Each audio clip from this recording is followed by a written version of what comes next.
अस्सलाम वालेकुम वरहमतुल्लाहि वबरकातुहू। कैसे हैं आप? अल्लाह के फजल से ठीक होंगे, खैरियत से होंगे।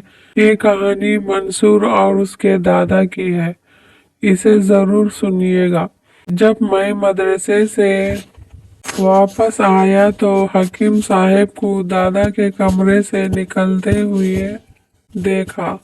तो हकीम साहब ने वालिद साहब से कहा, देखिए देखें बरखुरदार मियाँ साहब को चीनी और मीठे से परहेज करना होगा। हकीम साहब ने वालिद साहब से कहा।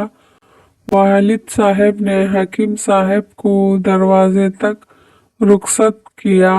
मैं बहुत हैरत से उनके दरमियान होने वाली गुफ्तगू सुन रहा था और उनको देख रहा था। हकीम साहब के जाते ही मैंने अब्बा से पूछा, हकीम साहब क्यों आए थे?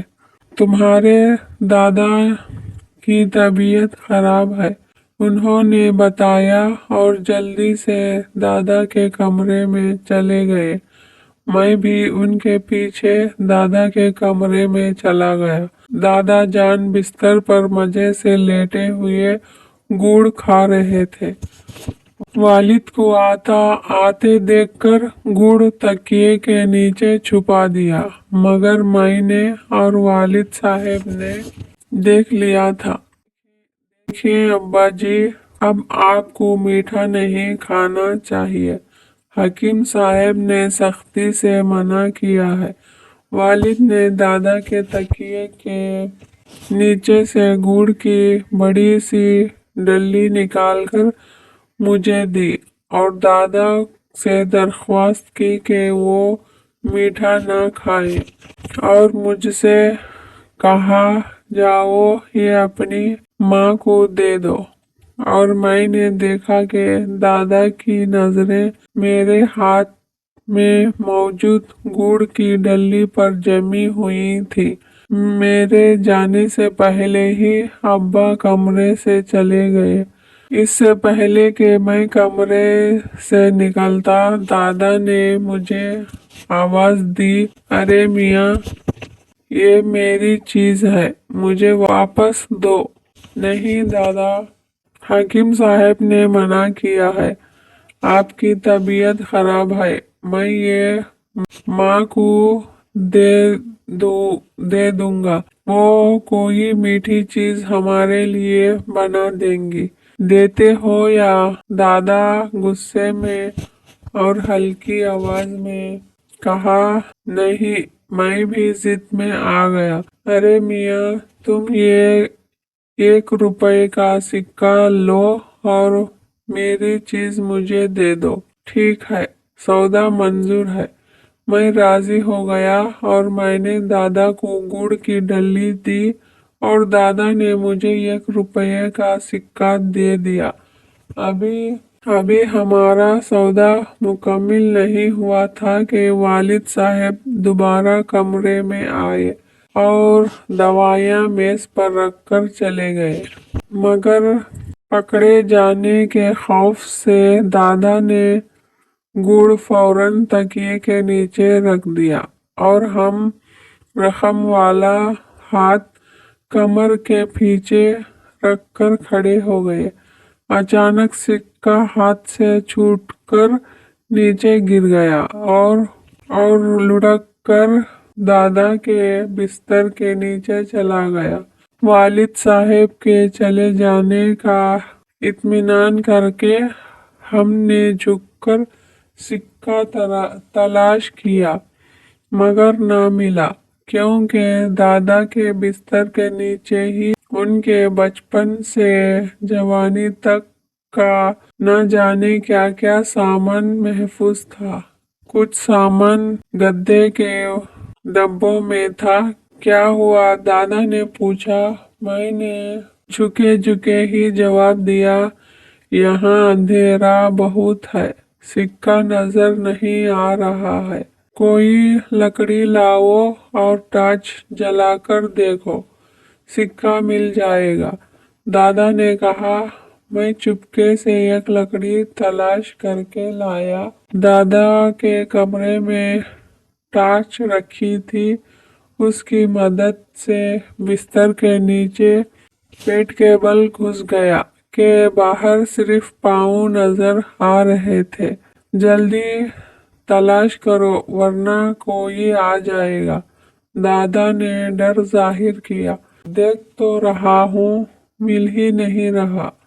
मैं अपने कपड़े खराब होने की परवाह किए बगैर तलाशी ले रहा था कि किसी के आने की आहट हुई और दादा ने जल्दी से मेरी नजर आने वाली चप्पलों पर अपना लिहाफ करा दिया। अब्बा जी, आपने मंसूर को कहीं बाहर भेजा है? अम्मी ने हमारे मुताल्लिक पूछा। नहीं तो शायद किसी दोस्त के साथ बाहर ही होगा, दादा ने साफ झूठ बोला। अम्मी चली गई। अम्मी के जाते ही दादा ने गुस्से से कहा, मंसूर मियाँ, सिक्का छोड़ो, बाहर आओ। दादा के कहने पर मैं ना चाहते हुए भी बाहर आ गया। कपड़े झाड़े और आंख बचाकर घर से बाहर चला गया और थोड़ी देर बाद वापस आ गया। अम्मी ने पूछा, मंसूर कहाँ थे तुम? मैं जाहिद के साथ बाहर गया था। मैंने भी दादा की तरह झूठ बोला। और ये तुम्हारे कपड़े क्यों गंदे हुए हैं? अम्मी ने पूछा। अम्मी के कहने पर हमने अपने कपड़े देखे तो दादा के बिस्तर के नीचे घुसने की वजह से गंदे हो गए थे। मैं गिर गया था। मैंने फिर झूठ बोला। अम्मी ने मेरे लिए साफ कपड़े निकाले, मुझे नहलाया और कपड़े तब्दील करवा दिए।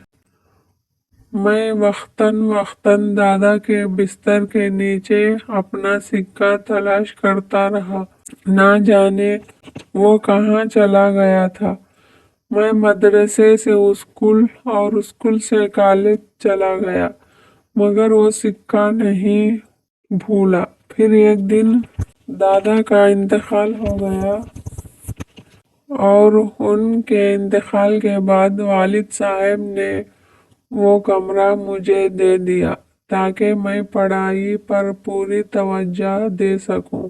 कमरे की सफाई हुई, बिस्तर की जगह तब्दील करने की गर्ज से बिस्तर हटाया गया।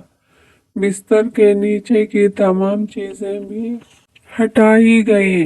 उसी सफाई के दौरान 14 साल पहले गुम हो जाने वाला पुराना सिक्का भी मिल गया।